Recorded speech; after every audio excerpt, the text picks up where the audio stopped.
Welcome to the Women's Travel Club Travel Talk show, and to this week's show where we are going to Turkey. We have a couple guests here that I'll introduce in just a second. I'll just introduce myself. I'm Marianne. I am the founder of the Women's Travel Club, and I look after the marketing department. Below me on my screen, I don't know if that's the same for everybody, but mine are across the top. Oh, okay. Well, Kirsten is also here from the Women's Travel Club, and she's in charge of guest relations. That's to make sure that everybody's happy. And we have two very special guests. We have Eileen Scatterty, who is here from Medsea Yachts. And she is going to tell us all about her Turkish Gulets and the charters that she does, which are so amazing. And I can tell you they are some of our most popular tours at the Women's Travel Club. We do them every year. We've done them for a while now. And I haven't had a chance to go yet. And I'm very sad. It's a week in paradise, let me tell you. And then we also have Erkan here, who is from Experta, and he looks after our land portion of Turkey. So he's going to show us some of the sights of Turkey and kind of run down what we have for a tour in Turkey. And so we're going to start with Eileen, who's going to show us a little bit around her gullet and talk to us about what she does. Hi, Eileen. So Marianne, gullet isn't obviously the throat of a bird. No. No, it's actually gulet. Gulet. Oh, gulet. Yes, it's a Turkish wooden boat. So I'm going to start moving around. So I want Hear myself. So you see down. I can't really see that very well. Oh, you can't? I can't because yeah. Oh no, I can see it. There we go. Now I can see it. Now okay. It's better. Okay. Oh, look at that. Where are you now, Ellie? So I'm just coming onto the gulet, and this is our back dining area. Nice. Here with the bar. And this is our rear navigation area for the captain. I'm going to do a quick trip around the side. We'll go look up the front. It's a little windy here tonight, so. Mary, this is Eileen's other mic. Oh, I'm away from my computer now. So we're walking up the side of the gulet. Can you still hear me okay? Yeah, we can hear you fine.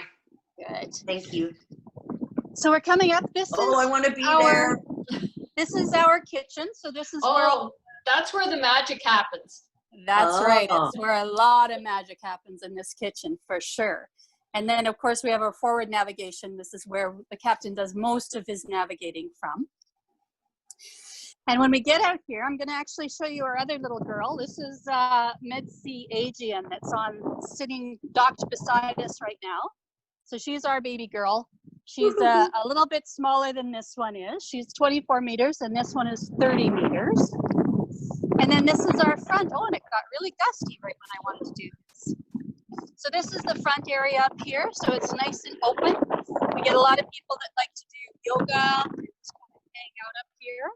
We've got a beautiful little sitting area that we can watch the boat go as we sail along. And we also serve some of our meals up here as well. Now I'm just going to go down the port side real quickly. And as we go down the port side, someone just disappeared around the corner. We've got our sunbed area up here. This is where I won't climb up there because it'll just be a bit of a mess for me getting down again. But we've got 16 sunbeds up here. Nice. It's a great area just to hang out. It's a great area to sleep under the stars. It is.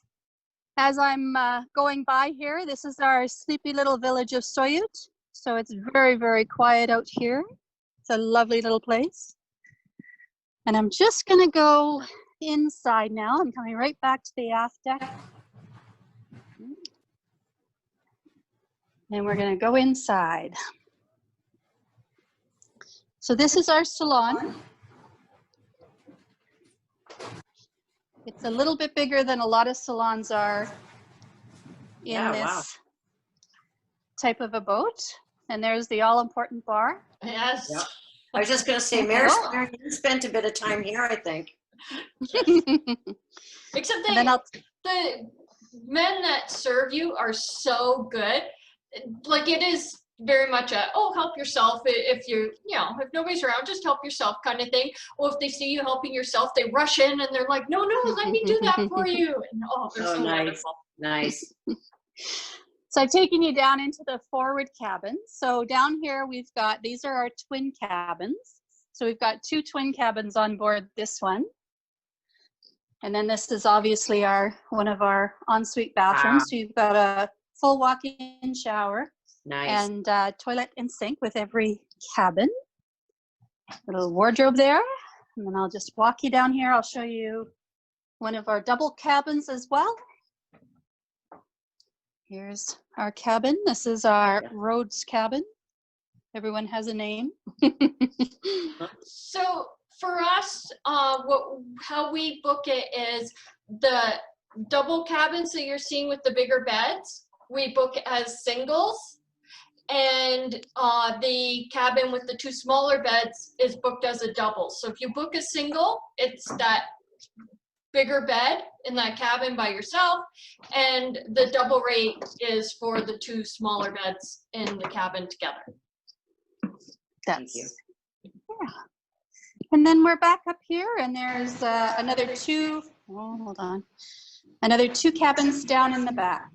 Marianne, if you mute her other mic, that will stop happening. Actually, It looks like Eileen's going to go mute it. oh, she's back now. Yeah, she's going to mute it. Okay. Okay. There we go. Very nice. Nice. I like to look at the aft deck as well. Those were nice looking couches. Yeah, we've got a great area out here for relaxing. Plenty of area just to, this yacht is big enough that there's always some place that you can find some quiet time on. There's, the forward deck, obviously there's, it was a little difficult to see there, but there's a place to view or to be able to see where you're going. Sorry, Marianne, can I show a presentation? I'll show you. So at the bottom, if you kind of take your mouse down to the bottom, you'll see a green share screen. Yeah, it says host disabled participant screen sharing. Oh. Oh.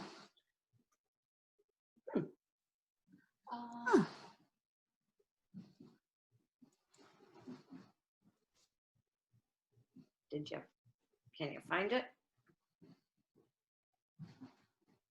Okay, there we go. All right. Okie doke.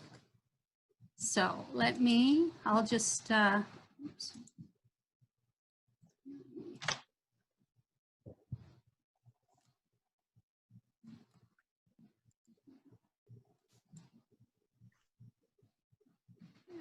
Okie doke. There. Can you see my dolphins? Yes. Yay. Yes, we do. Perfect. Okay. I'll just, some of this I built in just because I didn't want to, in case I wouldn't be able to see around the boat.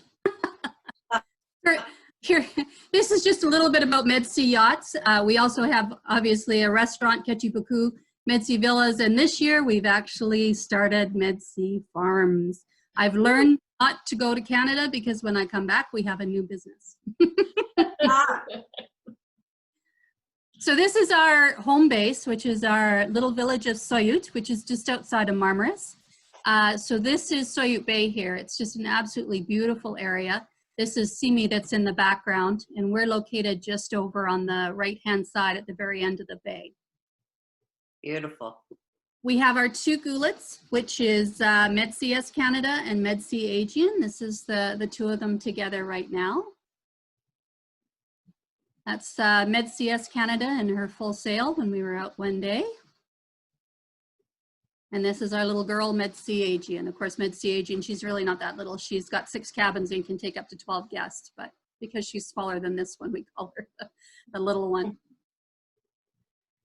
So, you know, about Medsea, you know, Marianne, you can talk about a bit about it because you've experienced it, but I get a lot of people asking me, what makes Medsea different than anybody else?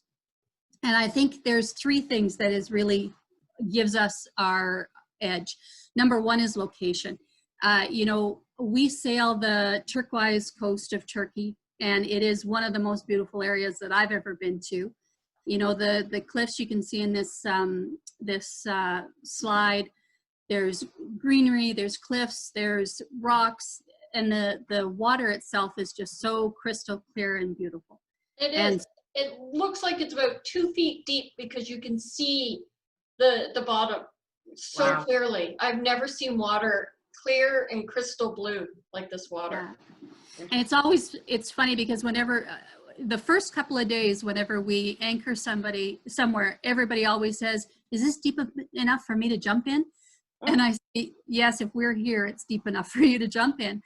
But it's because it's just so deceiving because it looks like we're just in a couple of inches of water because it is so clear. Yeah, it's absolutely stunning around here. We, of course, also go to the Dodecanese Islands of Greece as well, which has got its own set of characters and that kind of stuff. But the Turquoise coast, the coast of Turkey is just unbelievable. The other thing is our crew, and Marianne, you talked about our crew a little bit. Here's 4 of our young fellas last year. You know, we take great care in making sure that our crew that is on board our gulets is, and no matter where they are, the villas or Keçibuku, is second to none. You know, the Turkish culture here is one of being a very welcoming and helpful culture anyway. But when we bring these young guys on board, and we don't just have young guys, we've got some older sailors as well, but they're here to make sure that our customers have a nice time and that they're well taken care of. Nice. And they do a good job of doing that, I think. Very good. Yeah, and of course, as for our crew, we've got on both of our gulets, or either of our gulets, we've got a captain on board. The captain on this particular gulet is also my partner, Cengiz. He's a very well-known captain in the area, has a very lot of experience. He sailed many seas. He took our other boat to Italy for 6 weeks and did tours there. He's taken a gulet to the Maldives from Turkey. We did a yacht delivery from Malta to Turkey a couple of years ago. So he's got a very significant captain's license and he's very, very good at his job. So we've got captains on both the boats. I sail on Medsea Canada all the time, so I'm here. And we've got a chef on each boat as well as sailors. So depending on how many, the time of year, that type of thing, we have on this particular one, 2 to 4 sailors on here. And then on Medsea Aegean, we have 1 to 2 sailors on there. So our crew is very important to us and it's very important, I think, to the clients as well. Yeah. The other thing that I think that sets us apart is our food. Oh my God. It's difficult to keep the weight off in this country because the Turkish cuisine is absolutely wonderful. I eat way too much. It doesn't help that I have 4 chefs, minimum 4 chefs on salary at any one time, but the food here is so fresh and it's just delicious. I can't even explain how delicious it is. So, oh my gosh. And there's a lot of it too. There's a lot of it. So it's very good. And we actually can cater to any kind of dietary requirements as well. I was just about to ask, because I'm vegan, for instance, like yes, absolutely. Usually that's pretty easy in the Middle East. Yeah, yeah. We've got all kinds of, you know, we eat a lot of vegan, you know, yep. way, but yeah, we've had some people on board that have had some very strict dietary requirements, and they've left happy. So I'm very comfortable. Excellent. Oh, I look can at the spread. speak My to that, God. and it's not just like they get to know what you like and don't like. And so I was on a cruise with my husband, and Eileen got to know that I didn't care for lamb, which is probably very taboo in Turkey, but I wasn't a huge lamb fan. And we came into port at one point, and I saw one of the crew jump off the boat and go running away. And I'm, well, okay, I wonder where he's going. And he comes running back with a little pouch and runs to the kitchen. And what happened is, as soon as we got into port, she sent him in to run and get some chicken to come and make me chicken, because they were having lamb, and they knew that they wanted to make sure that I was cared for. And it was just so, like, you know, just a little under the radar kind of thing I happened to see. And it's like, wow, they really do care and really do extra to make sure everybody is so well looked after.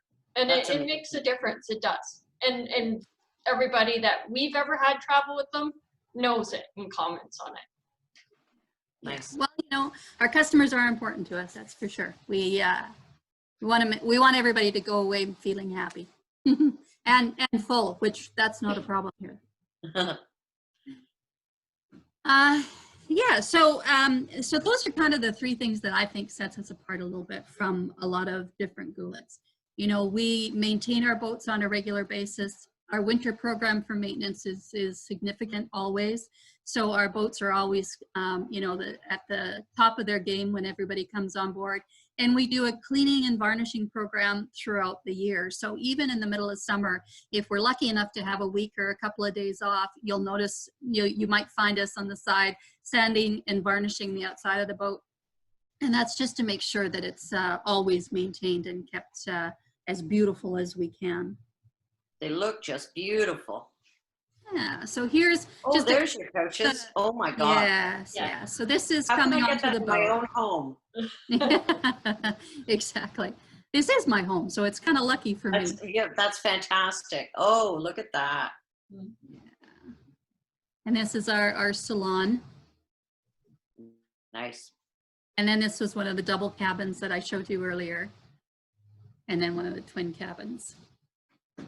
And then, of course, our bathroom, showing that we have a full shower as well. Nice. Yeah. And this is our forward deck that you didn't really get to see very well, but it's, you know, a beautiful little area to sit up there to watch as we go. This was actually as we were leaving Simi, Greece, when it was a beautiful morning that we were leaving there. Oh. It's one of the sunsets.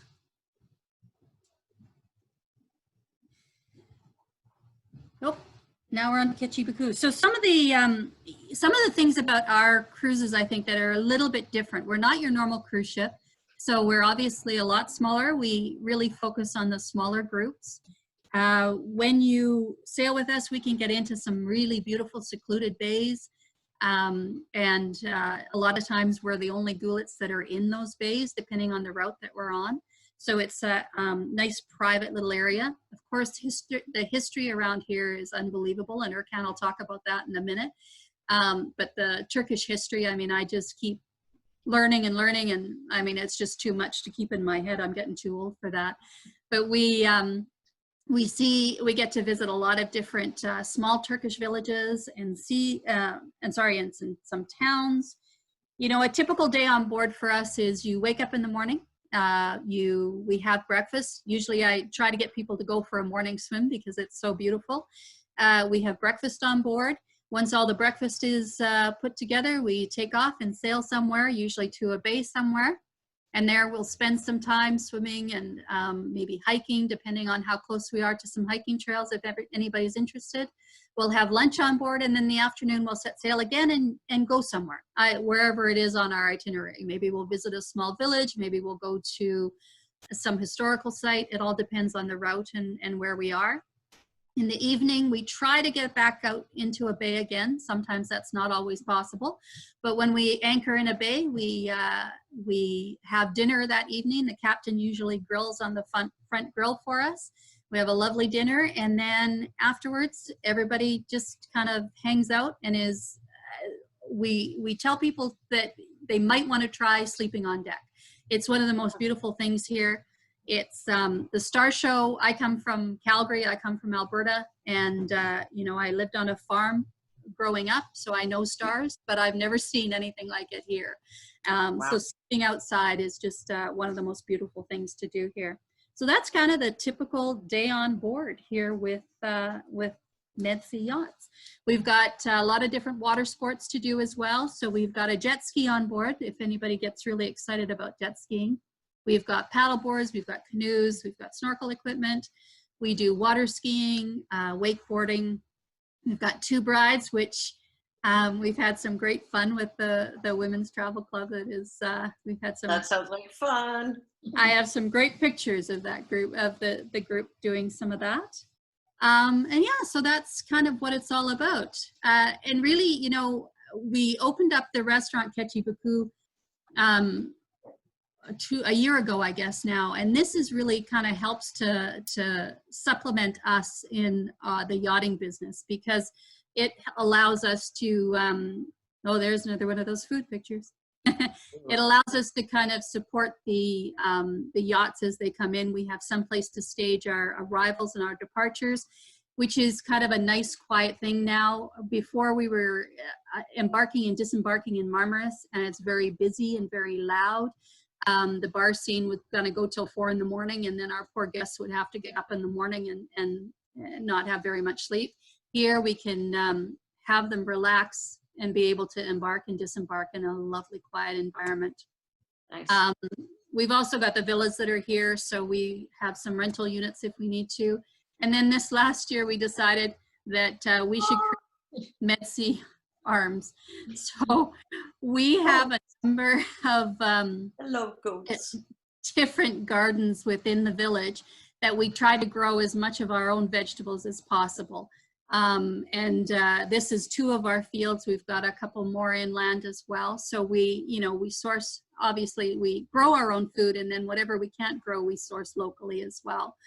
And then we've got goats. I came back to 2 pregnant goats, and then all of a sudden another mother showed up with her 2 babies. So now we have 9 goats here. And wow. I tell you what, they are the love of my life. I think this this whole COVID thing, if I didn't have the goats to take care of, would have driven me a little bit crazy. But but it's nice, because now we also have, you know, we get a lot of lactose intolerant people. So now we have some, you know, goat cheese that we can provide as well. So it's kind of a different thing. So it's, our whole purpose here is trying to encapsulate the whole tourism and yachting business. And there, of course, is some of our ladies that were doing some lovely synchronized. That's right. That's right. And that's really what Medsea Yachts is all about. Oh, that's lovely. Well, Marianne, if you have any questions, I thank you and obviously Debbie, but who's not here, for inviting us. She's on. She's listening. So. Yes. Hello, Debbie. She actually wants to come on and say hello. So how did you, Eileen? How did you get from Calgary to, well, not Marmaris? Yeah. Sorry. Yeah. Just so you. Well, that's kind of a funny story. I had left my job, and I was in technology before this. I had left my job and decided I was going to travel for a year. And this was my second trip. I came here with a friend of mine, and the whole experience, I was on Medsea Yachts, and that was my first experience. Okay. But the everything was just so beautiful. So what I ended up doing was just adding on trips onto my travel schedule. So I went to the Maldives. Well, actually I went to Greece and sailed. Then I went to the Maldives, and then I came back to Turkey and sailed. And then I went to Italy, and then I came here. So every time I would do one of my trips, I would add sailing onto it. Okay. And my partner at one point said, you know what, you should really consider doing this, because sometimes I would jump onto a charter and, you know, try to be the hostess with the mostess. And, yes. and he you should really do this. And I said, well, there's absolutely no way this little Albertan Calgary girl is going to come over to Turkey and own yachts. That just is out of the question. Uh-huh. But the more I paid attention to it, I watched him. I watched how he handled his clients. And, I just loved this whole experience so much that we just decided at the end of 2014 to create Medsea Yachts. He folded his business. We brought Medsea Yachts into the company. We went looking for this girl for Medsea Canada. And we had a third boat at the time as well. And so this will be our 6th season sailing. Wow. So, yeah, the rest is history. And I've never regretted it a day. I just absolutely love it. I love being here. I love Turkey. I love the boats. I love yachts. I don't miss IT. No, you don't. Okay, so there you go. Yeah. Oh, very good. Thank you, Eileen. Thank that was you. excellent. And I loved seeing the Gulet. It brought back so many memories for me, and I just can't wait to be back. Yeah. Well, this is just one of those things that it can be as relaxing or as invigorating as a time as you want. Like and we get people, and I think that's the nice thing, that when people come on board is it doesn't matter what kind of person you are, because if you're a busy person, you want to go and you want to be doing things constantly, then we've got that for you. If you just want to lay up in the sunbeds and read a good book and go swimming every now and then, we got that for you. So I think that's the nice thing about one of these. And it's quiet and it's personal, My late husband and I were booked to go on Medsea Yachts. When we did our week with friends. Oh, yeah. We're booked to go on, and then he passed, sadly, 2 months before we were going to go. I know, but he was so how excited was he about this trip, Marianne? Oh, he was beyond excited. He talked about almost nothing else for months, like once we found out we were going. And he would find different pictures and then different other things he wanted to do in Turkey and some things in Greece. He was just all about it. So I am determined that I am absolutely going to go there, if nothing else for him. Although now that I see it, it's not going to be terrible punishment to go on his behalf. So I can't wait. I can't wait to get there. Yeah, and it's the nice thing, and I'm going to say it because Erkan's going to talk in a minute, and he's Turkish, so I can say it as a Canadian that maybe it'll sound a little bit different, but Turkey is an absolutely beautiful and safe and welcoming country. And if anybody is even questioning themselves whether or not they should come here, they should absolutely do it, because you will have a wonderful time, and the history and the beauty of it is unbelievable. That's a good point you make, because some people, there is sometimes talk of, that it's not necessarily safe. So thank you for bringing that up. Yes, absolutely. Because it is. It's completely safe and beautiful. Yeah, it's a lovely place to be. Nice. Let's welcome Erkan now to tell us a little bit more about this wonderful country and the history and what we can expect to see. Well, first, my name is Erkan. It is easy to remember, like air conditioning, Erkan. And I've been guiding since like last century, 1999. I work as a tour guide in like Thailand, Malaysia, Singapore, Tunisia, Egypt, Syria. But of course, this is my homeland, so I, guide here almost all the time. Wow. And I started a small company like 7 years ago, 2013, and it is good so far. And I've also prepared a small presentation.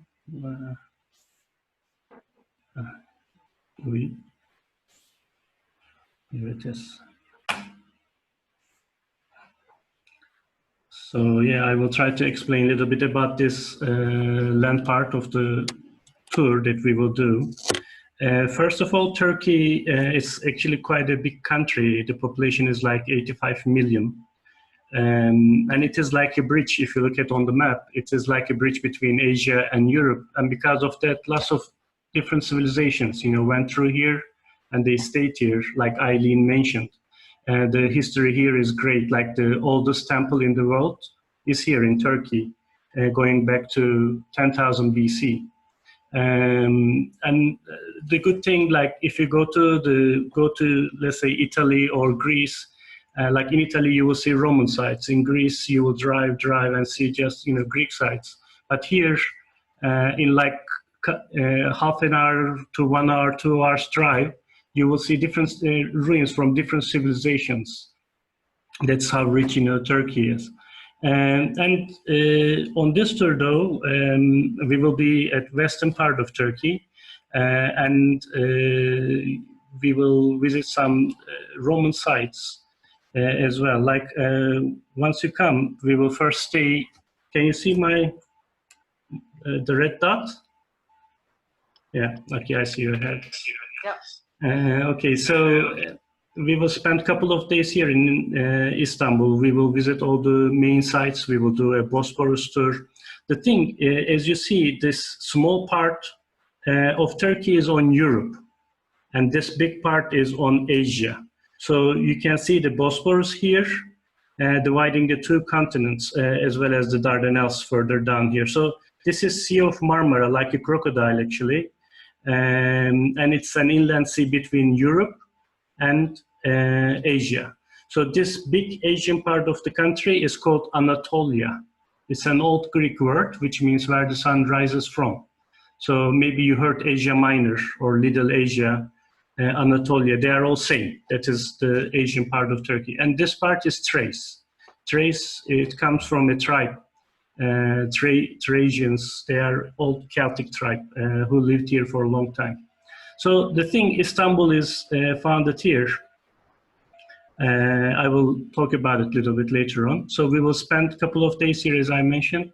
We will visit the sites, including Hagia Sophia. It is like my favorite site in whole Istanbul, actually. I will talk a little bit more about it as well. So after spending a couple of nights here, we will fly to Cappadocia. This is like 1 to 1.5 hours flight. And we will have a couple of nights here in Cappadocia as well. Cappadocia is very different place, actually. It's a unique site because of the landscape. It was a volcanic area, like 20 million years ago. These big volcanoes erupted and covered the area with ashes, lava, tufa, and the nature slowly gave this funny rock shape that we call Cappadocia today, the fairy chimneys, where people lived inside. And because of its landscape, it is like one of the best destinations today for hot air ballooning. Here you can see some photos about it too. They come pick you up very early in the morning before sunrise, and you do the balloon flight for like an hour, and then they drive you back to your hotel, actually. And after, like here, we will visit open-air museums, underground cities. It will be great fun here, really. And then we will fly to Aegean coast, to Izmir. And then immediately, we won't spend any time in Izmir. Immediately, we will drive to Selçuk, where we will stay another 2 nights. Here, we will visit Ephesus, Virgin Mary's house, and a couple more sites around it. Ephesus is also one of my favorite places. It is like one of the best preserved Roman city in the world, actually. So we will walk on the original, grounds, roads of the city. We will go into the buildings. It will be a good experience, actually. So after spending a couple of nights here, we will drive to Pamukkale. This will be like 3 hours drive, and we will visit this place. There is one more place like this in the world at Yellowstone Park in the States, but this is way bigger and nicer. So as you see, this is at the slope of a hill, this white surface. This underground water, spring water, actually makes this white. It has a high percentage of calcium bicarbonate, and when it comes to the surface, it leaves its lime deposit on the rocks, and it turns the rocks into white. But on the hill here, we cannot see it from this photo, there is a Roman city also we will visit. It's called Hierapolis. That is also important. In the history, it was an important city too, important place. And here we will have chance to see a very good preserved Roman theater. If you like, you can go to the cemetery, walk at one of the largest cemetery of the ancient eras called Necropolis, the city of the dead people. And we will have some good time here. You will experience this water in these nice small pools as well. But we won't spend any night here. We will visit the site and then continue driving to Marmaris. And before you get on the boat, we will have a couple of days here, including one full day trip to Dalyan, where you will be on the river with beautiful nature, actually. And then eventually I will take you to the boat. Here you can see a gulet, where people, I'm sure, at that time enjoying beautiful Aegean Sea. So this is it. As I said, Istanbul is quite a big city now. It's not the capital. The capital of Turkey is Ankara. The population of Ankara is like 5 million, and it is right somewhere here in the middle of the country. But Istanbul, of course, every whole country turns around Istanbul. It's the most important city with the population of like 16, 17 million actually. And in the old times, Istanbul was only this place. You see this small square in the middle of the map? So this is Istanbul. But today, now I live here. My home is here.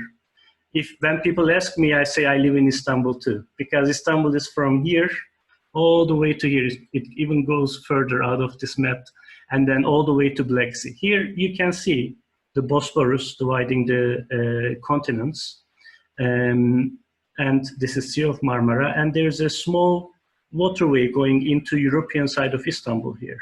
So this is called Golden Horn. Golden Horn. It has dead end, but it was like a natural harbor. This is why this place became so important in the history. And this is how it looked like. Can you see? So this is Constantinople. This is Istanbul. The history it goes to like 8th century BC. I will talk about it more, of course, when you are here. But this is what it looked like. Let's say around 12th century AD. The city walls of Constantinople, which is the longest city walls of Europe, surrounds the whole peninsula.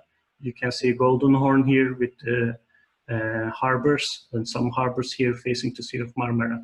And the thing, in between these walls, there are 7 hills, just like Rome. And the most important hill is here, of course, the first hill. And it is where my favorite, building is standing, Hagia Sophia. Here it is. It is from 500s. It is like like 1500 years old building. This is, it's very brave architecture for that era, to build such a thing. But it is not the perfect architecture, unfortunately. I always say it was something to build for 500s, but for the next generations, it is another thing to keep this standing. People added lots of buildings around it. Lots of buttresses. Like this is also added. They decided to add these 2 towers while they were building it because the dome was pushing these walls out. And obviously it was going to collapse. And then there are more around it. During Roman era, during Ottoman era, they supported the walls. So it's like a big mess came from sky and landed there. When you look at it from a distance, it is not as beautiful as the first day, but all this hard work was to keep, here you can see the location. It is, this side is, this is the mouth of Bosphorus. It goes further this direction. This is Golden Horn going this direction to the left. And down to the right, there is Sea of Marmara. So from here, you can see everywhere. It is very good location. So like, this is Blue Mosque. This is amazing building too. From outside, this is 400 years old, but the architecture is so beautiful So it is as beautiful as the first day. We never needed to build anything to support the walls.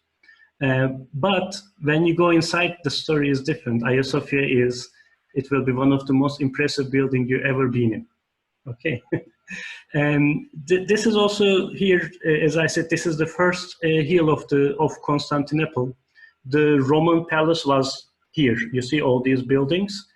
So the palace is underneath these buildings. On some of my tours, we go underneath this building into the Roman palaces. I do underground Istanbul tours, so we go there. And behind here, where these trees are, there is Topkapı Palace. This is where the Ottoman sultans, lived. And ancient hippodrome was here. Hippodrome is the place where the Romans used to do horse racings. Of course, when the hippodrome was here, there was a palace here. But then Ottomans built this mosque. It's like competition, to build this next to Hagia Sophia, actually. And beautiful Hagia Sophia is here, and with the minarets, you see, because this is built as a church. But then the Ottomans, once they conquered Constantinople, to show that this is a Muslim city from now on, they converted this from church to a mosque and added minarets through the years, which is not bad, because if they didn't care the building, we wouldn't have it now. It would be destroyed. But they looked after it very well, and they never changed the name. When this was mosque, it was called Hagia Sophia Mosque. Even though they built some bigger mosques around it, at protocol, this was the first. This comes first because this is taken by sword. So it's like their war souvenir. So they always look after this.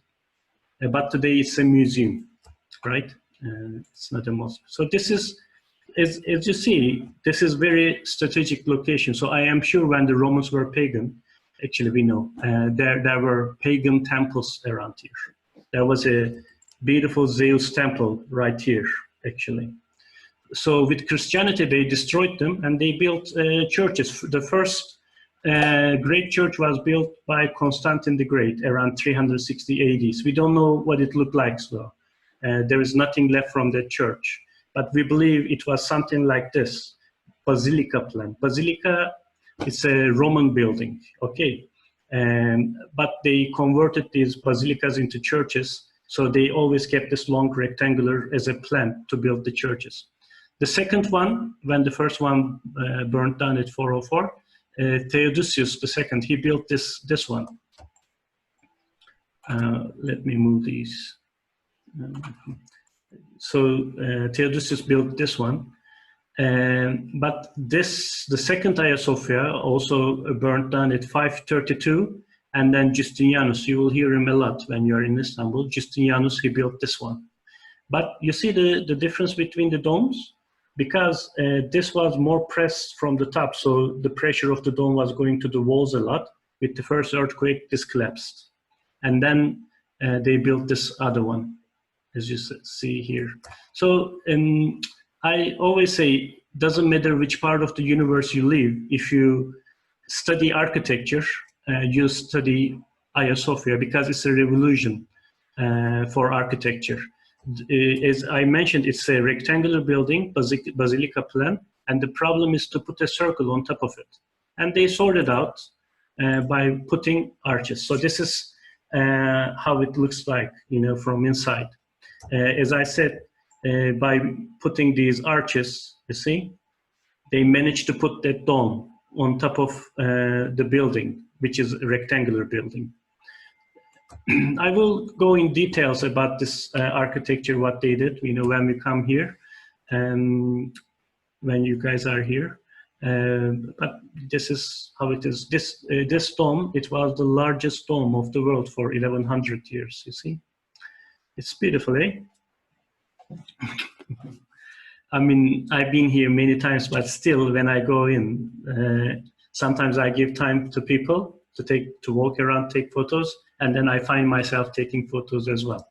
Still, it's beautiful. There are lots of stories inside that we will talk about. Like my tours in Hagia Sophia takes like 1.5 hours to 2 hours, depending on the interest of people. We will walk at the ground level. We will go up, walk at the upper gallery. Actually, maybe in June I will give a seminar for like 2 hours about Hagia Sophia in English.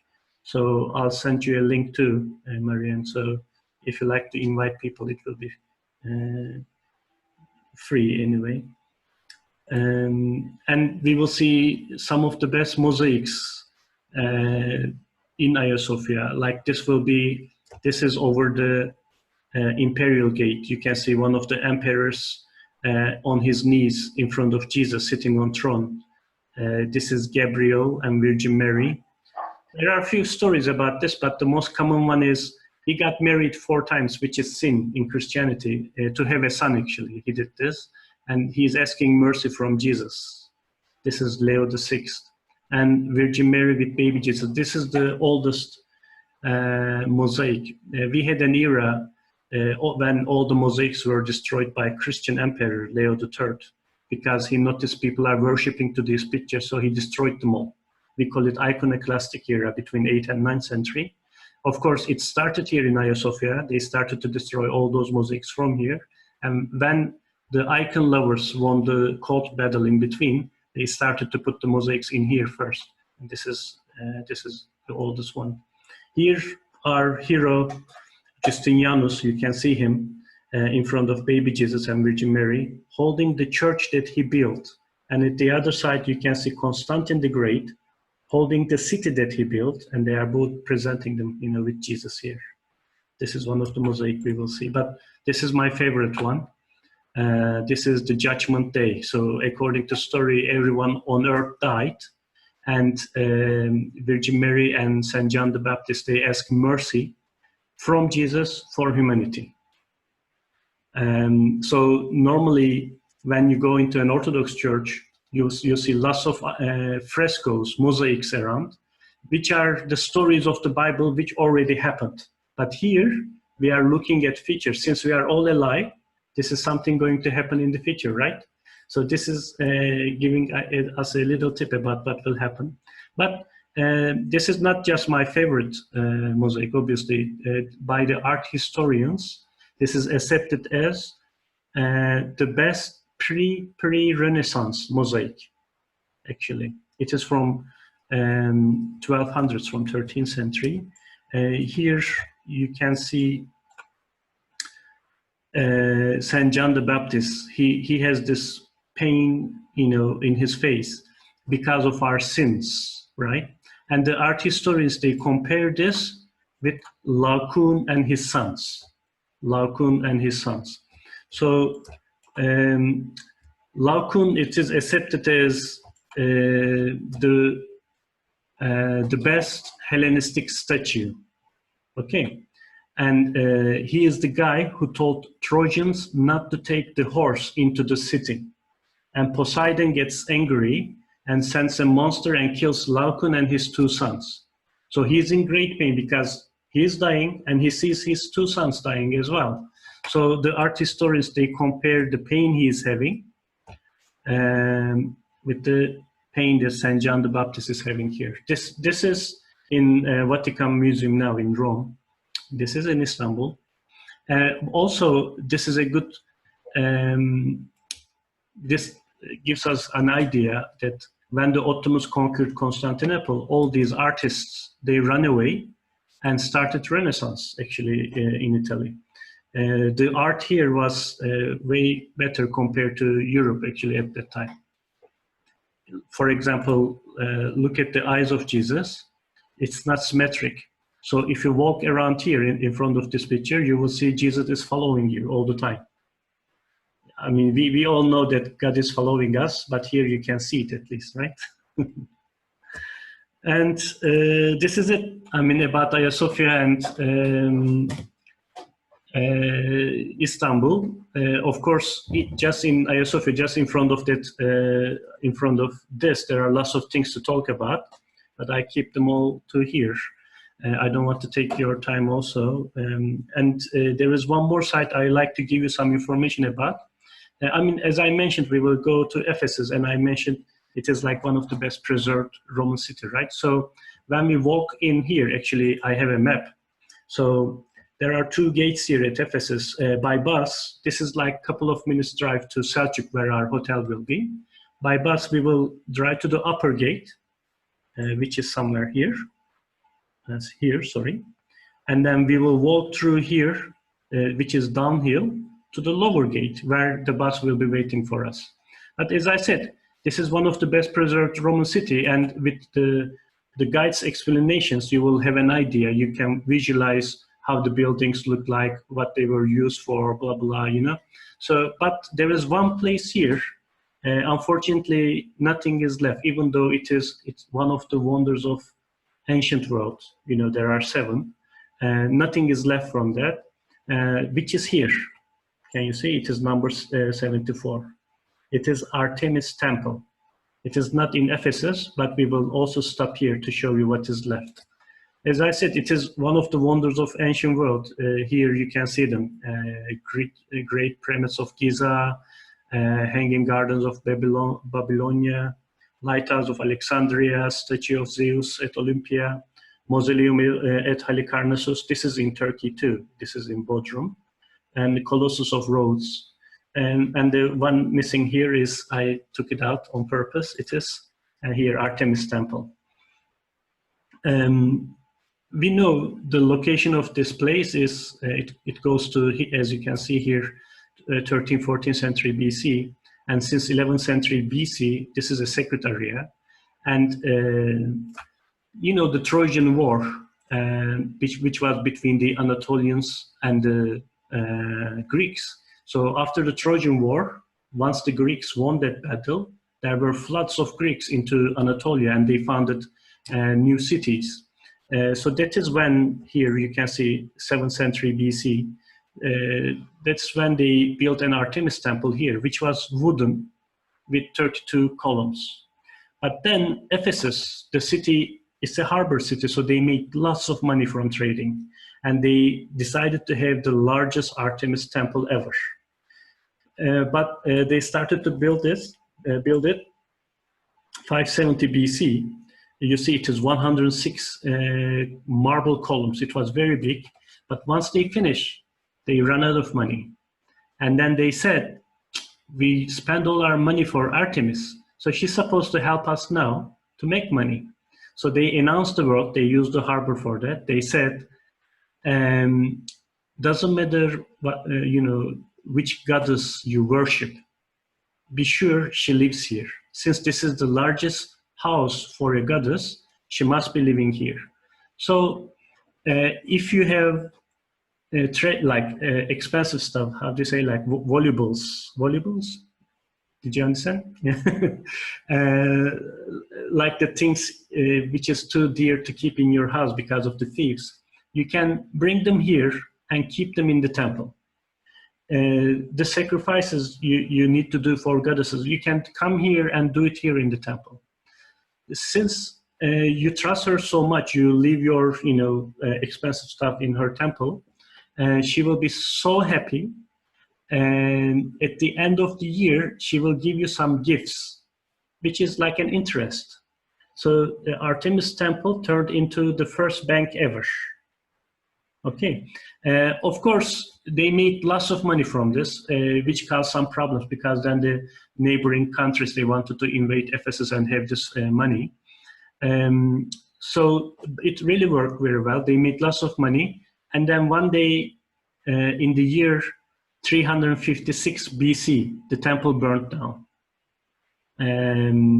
by this guy. Here you can see the name, Herostratus.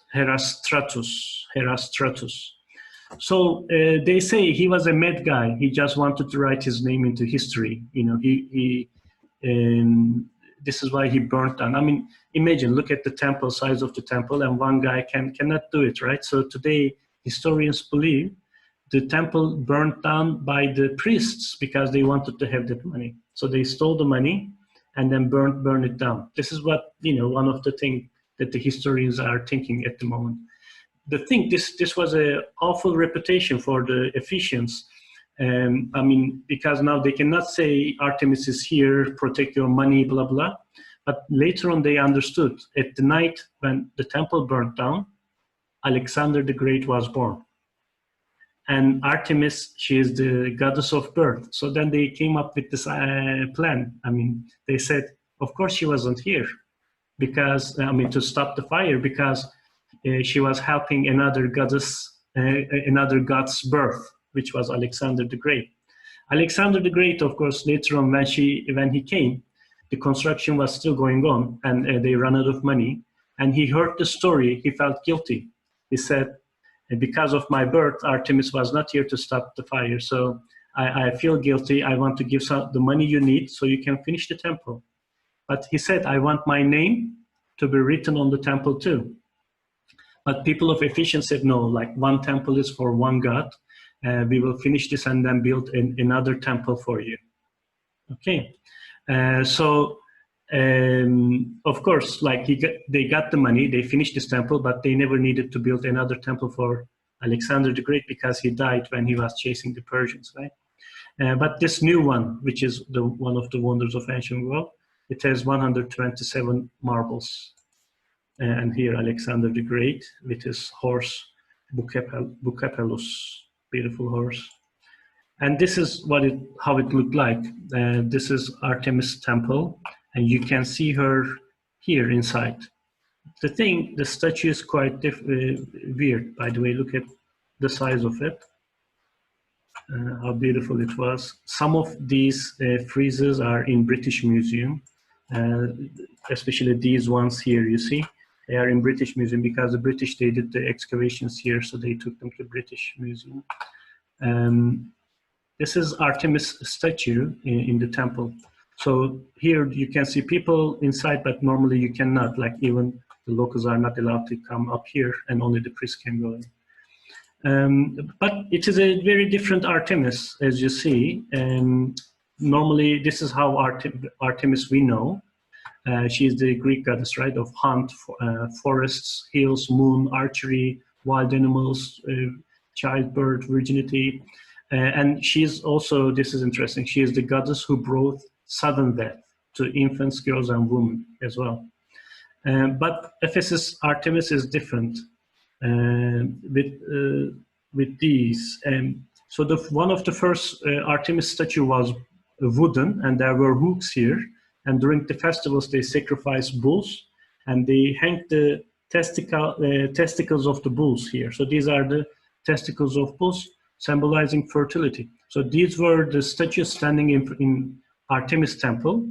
The thing, Artemis Temple is destroyed by the Christians, right? The priests, they destroyed it, but they were still too afraid to destroy the statue. So they took it out from the temple a little bit further away and buried it under the ground. And when British did excavations at Artemis Temple, they found something, but not these ones. And we found them luckily, and they are in Selçuk Museum at the moment. Artemis, like wherever you see this statue, this is Artemis of Ephesus. And she is not just the Artemis that we know in Greek mythology. She is here in Ephesus. She is the combine of all the other goddesses as well. So she has more abilities, more things to do. She's responsible from nature, everything to. This is why they use be a lot. Here actually, wait, let's go back. Wait. Here you can see be on her too, you see? And the bee was at the coins of Ephesus too, symbolizing the wealth and fertility, because she is the goddess of fertility as well. And here at this one, you can see Ephesus on top of her head. She is the main goddess of Ephesus, and she's carrying it on her head actually. And there are lots of other things here, symbols. But as I said, I don't want to take your time. And this is what it looks, what is left today, unfortunately. And just one column is standing. And this is quite a swampy area. Nothing is left because people, they took the stones, the marbles, stones of the temple to build the castle up here first. And then St. John Basilica here later on. By the way, St. John, the Bible writer, his tomb is here in St. John Basilica. And then the Muslims, they took the stones to build this mosque here. And then, of course, people, they took the stones to build their houses, and this is why nothing is left from Artemis Temple. Just one column, which is used by the storks. There's a stork nest on top of it, and this time of the year especially, lots of storks in Selçuk, so I'm missing it too.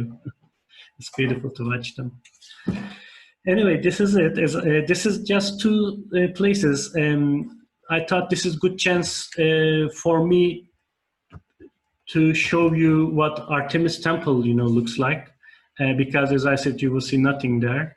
And Hagia Sophia is my favorite place, so I wanted to give some information about it. But of course, there are lots of other places, it will be very interesting for you to hear about when you come here. Thank you. Oh my goodness, you're very passionate about your subject, I think, about history. Thank you so much. Yeah, history, I mean, it's, once you go in, it's very hard to come out. Everything is connected to each other. Yeah. So you want to read more to understand, so, and that's what I've been doing since 1999. Well, Wow. Thank you so much. Thank that you was very much. You're welcome. Thank you. Just as an aside, Erkan does all of our Medsea tours as well. So we have a lot of customers that come and want to add on the land portion on. So he's been working with us for quite some time. He does a great job. Awesome. Thanks. Got their hand up, I think. Oh, here we go. If you have any questions. Yes, we have one of our attendees had their hand up, so I'm just going to see if she has a question. Mm-hmm. Catherine, I've unmuted you. Did you have a question for us? Which Catherine? Thanks, Marianne. No, I typed it in the question box, Okay. and Debbie's taken care of it for me. But I just also wanted to concur. I just love, I've been to Turkey before. We had a lovely guide, Erkan. I really appreciate your passion and your love for your country. Thanks. Yes, and I know that it's been a hard time in Turkey for the last many years with regards to everything that's gone on. So to look at these opportunities to come back to visit again, it's really quite beautiful. Thank you. Thanks. Thank you. Thank you, Catherine. Thank you. Okay, well, I want to thank Eileen and Erkan very much for joining us. I know it's later there, and we really appreciate you taking the time and showing us a little bit about what there is in Turkey, and giving a little bit of a taste of what the tour will offer. I also want to let everybody know that's watching right now. I believe we only have 2 spots left on the 2021 tour, if we even still have that, because I think that was earlier when I saw there was only 2 left. And also it is part of our special promotion we have going on right now, where you can book with no deposit down. So if you are interested and you are not booked, I would suggest that you book quickly, because those spots won't last. I can guarantee that. And we will also put this tour up for 2022 to pre-book, so we can gauge interest coming up for 2022. And I want to thank all our attendees for coming and watching, and I hope you found it Everybody for taking. Yes, thank you to everybody for taking out of your time. And very much. Thank you. And just a last, if anybody has any questions, just raise your hand quickly or type a question in. And if not, we are at our hour mark, so we'll say goodbye. So I don't see any questions, so we will say goodnight to Eileen and Erkan, and say goodbye and good afternoon to all our ladies. And we'll see everybody in a week for our next Travel Talk show, which is, I have to check. We are going to talk about the 5 most unusual destinations that we have coming up in 2021. So we've gone through all our different destinations and the 5 most unusual. Awesome. That'll be fun. Oh, yeah, Catherine just said not clear about what's still available on the website. One boat, look, yes, the AS Canada is full and sold out. We are sailing both yachts together, so we have the AS Canada and the Aegean. And I think we had, last I checked, 2 spots left on the Aegean. I'm just not sure which cabin type they are off the top of my head. So our total group size is 16 for the group. I will check once we're done this. I'll just go through with Irene and check and see what we've got for bookings, and I will update it on the website so it's current and updated. And Catherine wants to know, are we sailing 2 gulets at the same time? Yes. Yes. Yes. So, but it's still just 16 in total. Yes. Okay. Yeah. Thank you. When we sail the 2 together, we actually literally sail them together, but at night what we do is we, as long as the bay and the weather will be good, we actually tether the 2 together. So you can jump back and forth between the 2 gulets. So, you know, it's kind of a fun thing. And with 16 people, depending on what Debbie and Marianne want, but we can also have dinner all together just on S Canada for those people as well. So it's, even though there's 2 going, it's a very comfortable thing for everybody to, you won't be secluded on one boat or the other, but you can be on different boats, but you can be on the same boat during the sailing time if you'd like. And the other thing to mention, and this didn't come up, but I know from being on it, seasickness. If anybody's worried about seasickness, I can speak for my sailing when I was on. It was as calm, like I felt no water movement at all. I was never, and I'm a little bit prone to seasickness. It may be kind of a lot prone. And nothing, not even a little bit. So I don't know if that's very typical or. You know, it's kind of funny because I get people that come on board and say, oh, Eileen, I get such seasickness. And I think, oh my gosh, what are you here for? But, you know, we have had virtually no problems with seasickness. We've had a couple things.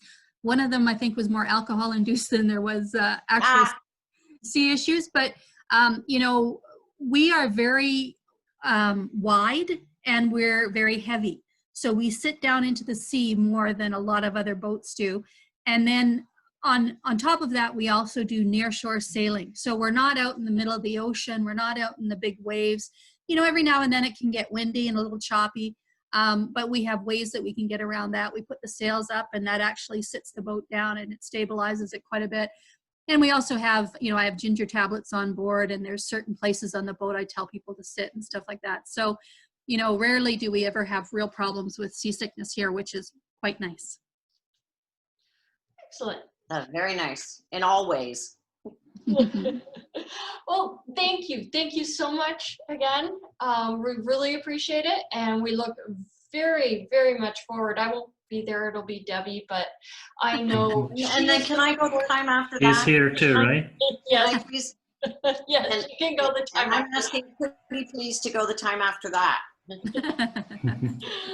Okay, well, and thank you. And you know, we were supposed to be with you right now. This was, I know. We had, yes, we had some very, very sad members about that. So very sad. Looking forward to next year. We will. Yes, we'll be here waiting for you. Excellent. Thank you so much. Thank you guys. It was a pleasure. So Have a nice and healthy day. Thank you. Thanks. Bye. Bye. All right.